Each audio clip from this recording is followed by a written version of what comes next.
think the most dangerous place in the world is not the cemetery. It's a living room where nothing is said. Not because people are dead, but because something in them is. In today's gospel, the Gospel of John, Jesus doesn't rush, which is already mildly annoying.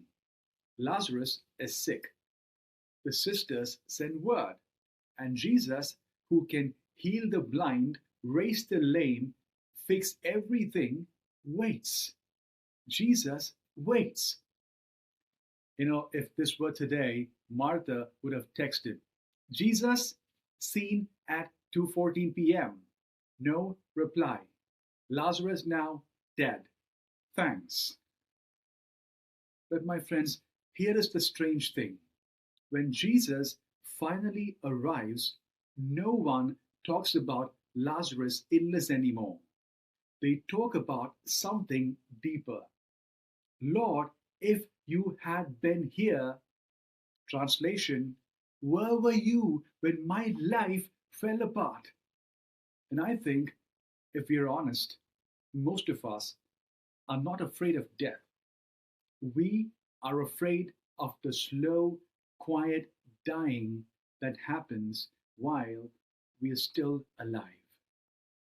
The marriage that becomes polite but empty. The friendship where you send memes instead of the truth. The prayer life that becomes forwarding emails to God. We don't collapse dramatically. We just fade.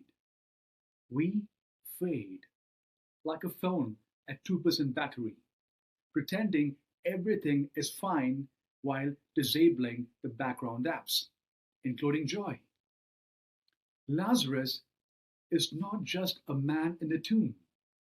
My friends, Lazarus is that part of you, he is that part of you that quietly buried because it didn't work out. He is that part of you that quietly buried because it didn't work out. The version of you that trusted too much. The part that loved deeply and got hurt. The dream you folded neatly and placed in emotional storage. You didn't kill it. You just sealed it with a stone. Because stones are safer than hope. And then Jesus arrives and says something that is either deeply comforting or deeply inconvenient. Take away the stone. Take away the stone. Not I will take it away, you take it away. But this is where the story becomes very human. Because Martha, practical, sensible Martha, says, Lord, there will be a stench, which is the most honest line in the whole gospel. Because what she is really saying is, Jesus, if we open that, it is going to smell like everything I have been avoiding. Psychologically speaking, we call this avoidance. Spiritually, the mystics call it resistance to grace. In normal language, we call it, I'll deal with it later. Later, of course, being that magical place where nothing ever gets dealt with. And Jesus stands there, not rushing, not fixing, not controlling, just present. Just present. And then he says, Lazarus, come out. Notice something.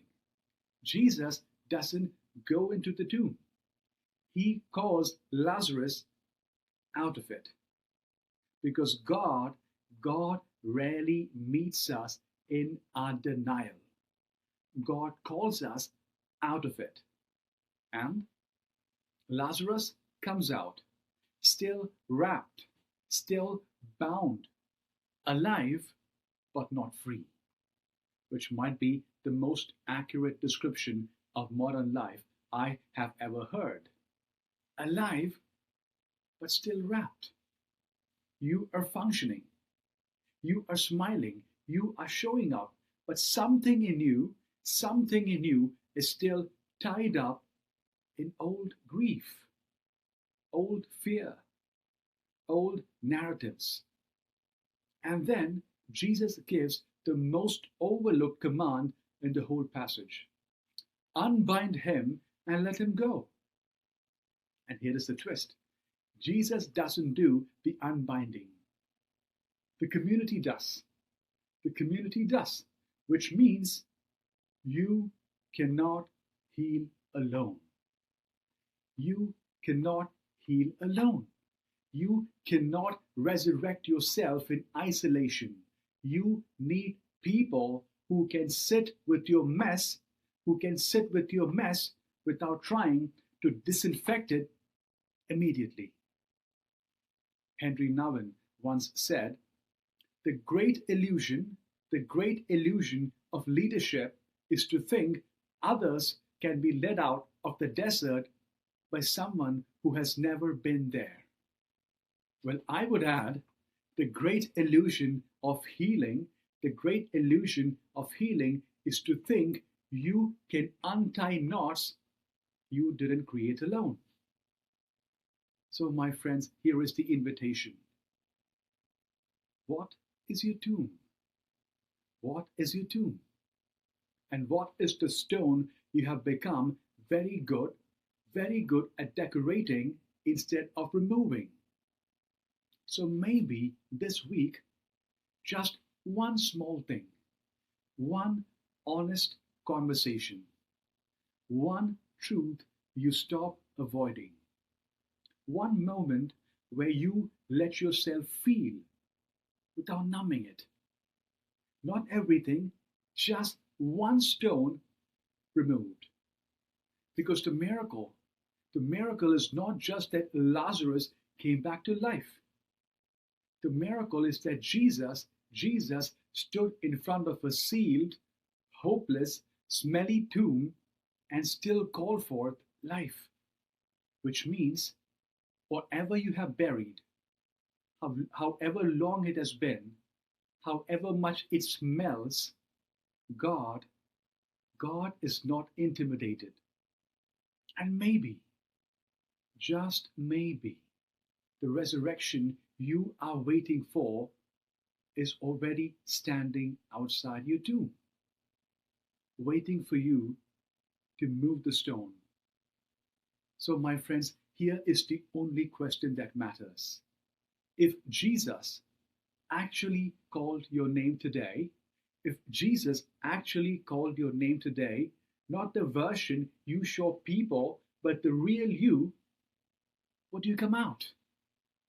Would you come out? Or have you been in the tomb so long, it finally feels like home? Amen.